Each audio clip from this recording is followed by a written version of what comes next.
Competitive exam English order of pronoun. यदि तीनों preposition first second, अगर तीनों पर्सन्स फर्स्ट सेकंड थर्ड के प्रोनाउन एक साथ आए तो उसका नियम है 231। Second person plus third person और फर्स्ट पर्सन लास्ट में आएगा। जैसे you, he and I study here. You second person है, ही थर्ड है और आई फर्स्ट पर्सन है। तो कौन सा फार्मूला है? 231 का। जब वाक्य से दोष, भूल, पाप, स्वीकार का अर्थ प्रकट हो तो उसका क्रम इस प्रकार होगा: you and he are criminals.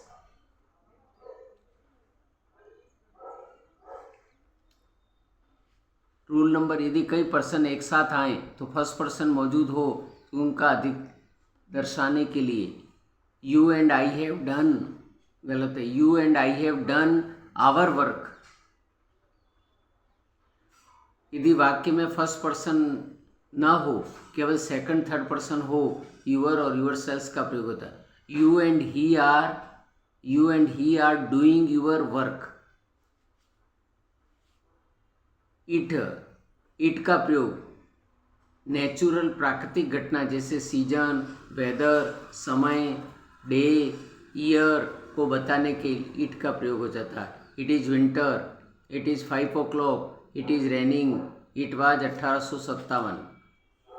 किन्हीं निर्जीव वस्तुओं या छोटे छोटे जानवर, कीड़े मकोड़ों के लिए इट का प्रयोग होता है। It is a chair, it is a dog, it is an aunt.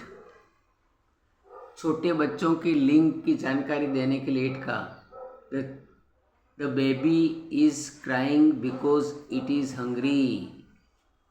Baby के लिए क्या आया? इट आया।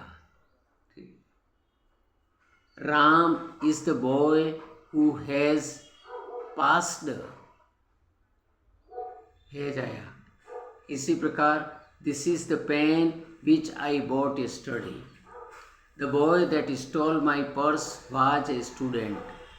Who, which, that का प्रयोग उस नाउन के ठीक बाद होता है जिसके लिए वह प्रयुक्त होता है। This is the house of Ali, who is a writer. Who, which, that के बाद क्रिया। It is I who am responsible for this. One of the boys who have passed in the examination. The doctor who I met was Ram's brother. Mr. Sharma is the bravest man who I know. ये गलत है।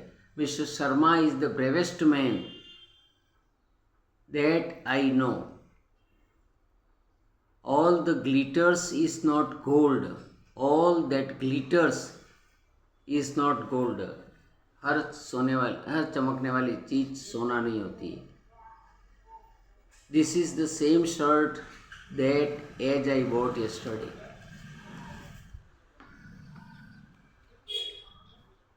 Reflective pronoun. She introduced me to DM.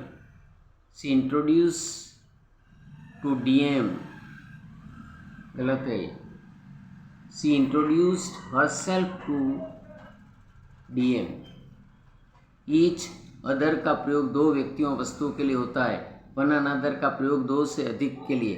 Each other का दो के लिए और one another दो से अधिक व्यक्तियों। The two girls loved each other. दो से अधिक वस्तुओं व्यक्तियों के लिए प्रोत्करण ईच का प्रयोग होता है। Each of the two boys has done this work.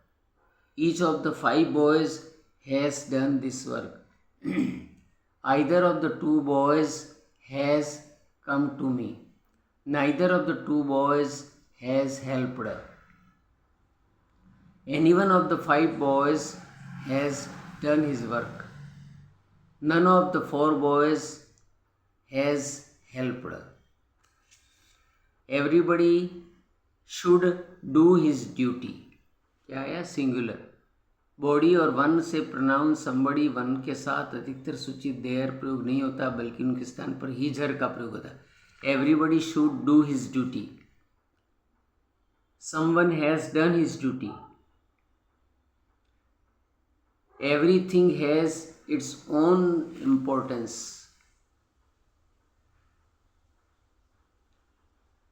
This का प्रयोग निकट की वस्तु के लिए होता है।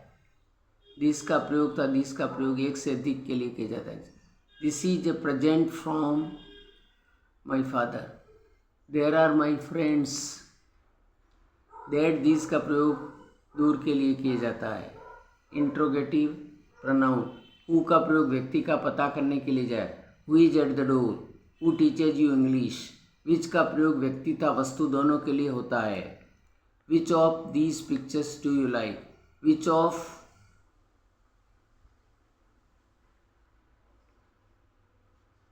प्रीपोजिशन के बाद whom का प्रयोग होता है, न कि who का। By whom has the glass broken? By whom was the boy taught? Thank you.